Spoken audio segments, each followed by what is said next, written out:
Welcome back to the channel. Today we're going to be discussing The Picture of Dorian Gray by Oscar Wilde. You can see this is the Dover Thrift Edition. This is something that is unique insofar as this is Wilde's only novel. Wilde's normally known for his plays. This is the only novel he wrote. And as a novel itself, it's not very strong. There's not a plot, there's not really significant character development. And despite the fact that this is effectively a gothic horror novel, the book is filled with witty aphorisms that Wilde is so known for, but they lay bare Victorian sensibilities and truths about life.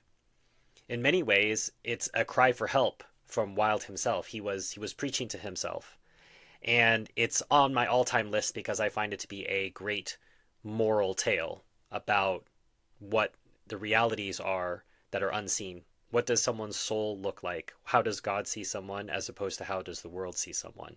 And it's unbelievable that Wilde wrote this. He was not a fervent believer, at least not externally, but he, I think, sensed something deeply wrong, and he was able to articulate it, and that's why I think this novel is such a great gift. Briefly, the story is about a young man who has a portrait painted of him by an admirer. He looks at it and wishes that the painting may grow old, but he may stay young. Of course, this being somewhat Faustian of a bargain, he gets his wish. And I'll read from that first page, that first chapter, so you can get a sense of the quality of the quality of Wilde's writing.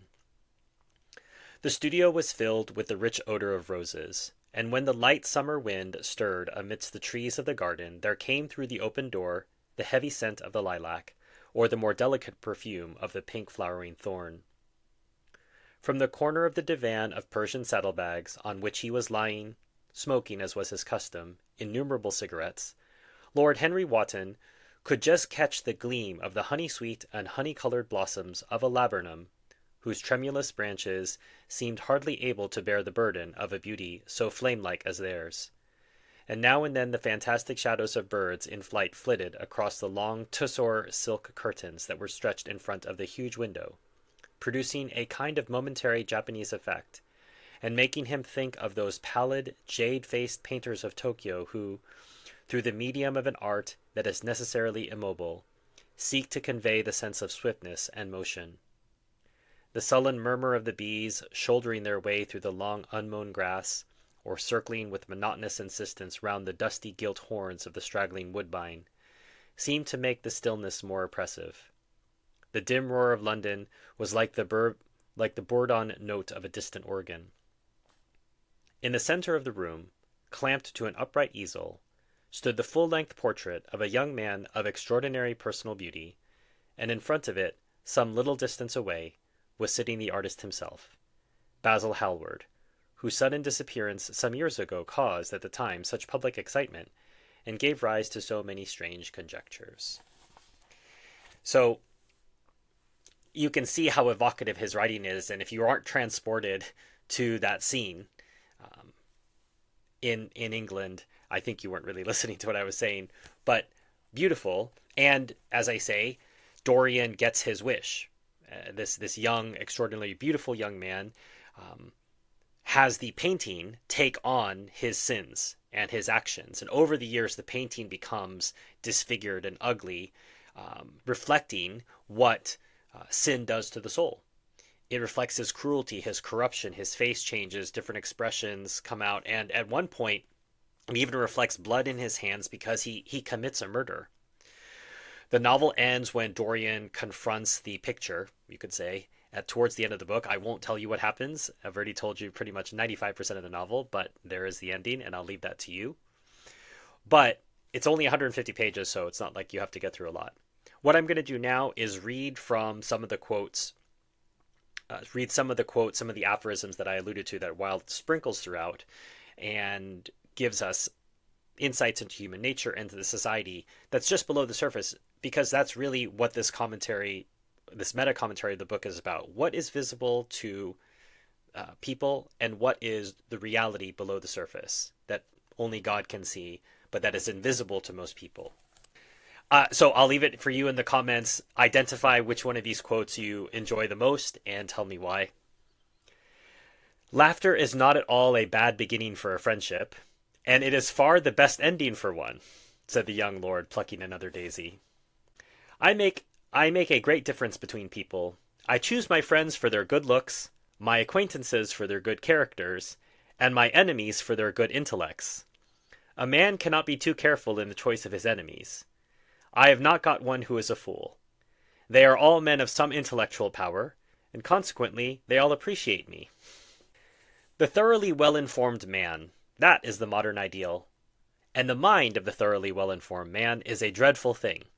It is like a bric-a-brac shop, all monsters and dust, with everything priced above its proper value. To me, beauty is the wonder of wonders. It is only shallow people who do not judge by appearances. The true mystery of the world is the visible, not the invisible. I can sympathize with everything except suffering, said Lord Henry, shrugging his shoulders. I cannot sympathize with that. It is too ugly, too horrible, too distressing. There is something terribly morbid in the modern sympathy with pain. One should sympathize with the color, the beauty, the joy of life. The less said about life's sores, the better. I am too fond of reading books to care to write them, Mr. Erskine. I should like to write a novel, certainly. A novel that would be as lovely as a Persian carpet and as unreal. But there is no literary public in England for anything, except newspapers, primers, and encyclopedias. Of all people in the world, the English have the least sense of the beauty of literature. Rather biting commentary on his own people. Dorian smiled and shook his head. I'm afraid I don't think so, Lady Henry. I never talk during music, at least during good music. If one hears bad music, it is one's duty to drown it in conversation.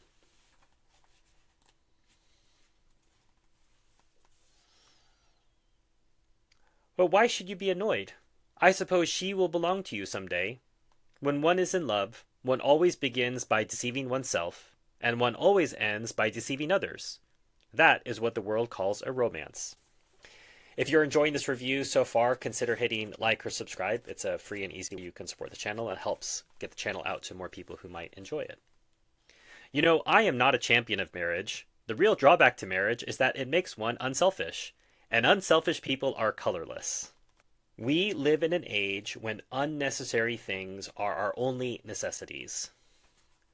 Boy, I think that's something that we could really meditate on in the modern age. Unnecessary things being our only necessities.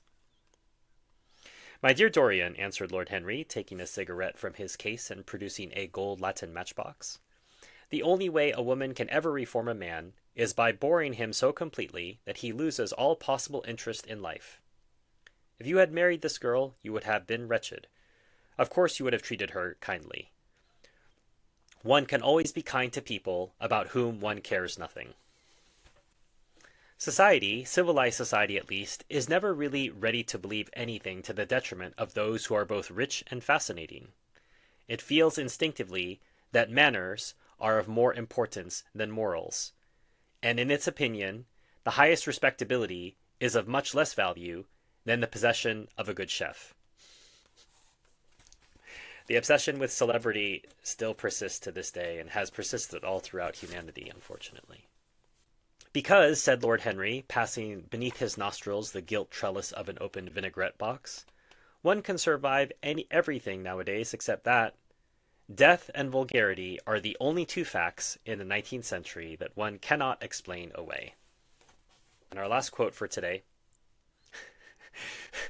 To get back my youth, I would do anything in the world except take exercise, get up early, or be respectable. Youth. There is nothing like it. So, Picture of Dorian Gray by Oscar Wilde. If you enjoyed this video, hit like, subscribe, share it. If you'd like to buy a copy of the book, an easy way you can support the channel is by using the link in the description below to buy a copy. You can also thank me for my presentation by clicking on the PayPal or Buy Me a Coffee links. If you want to support this channel on an ongoing basis, there's a link to Patreon as well as YouTube membership. That'll get you early access to videos like this one, as well as videos that I do not publish to the general public, and a chance to chat with me behind the scenes on what I'm working on. If you'd like to nominate a book for the future, you can do so by using my Amazon wish list. There you'll see books for all sorts of different interests that I have, including books on Palestine for my Palestine bookshelf if you want to check that out, as well as books on France, which is another channel that I help out with called The Americans in Paris. If you buy a book from there, send it to me. I'll be able to review it in a timely manner, and it allows you to, in a way, sponsor the video. And as always, if you are interested in what I have to say here, get engaged in the comments. It's part of a chance for us to learn from each other. I always learn so much from the comments from you all, either books to read or insights that you had that I didn't even consider. And so I appreciate that. So consider keeping this conversation going in the comments. I'd love to hear from you. Until next time, enjoy your reading.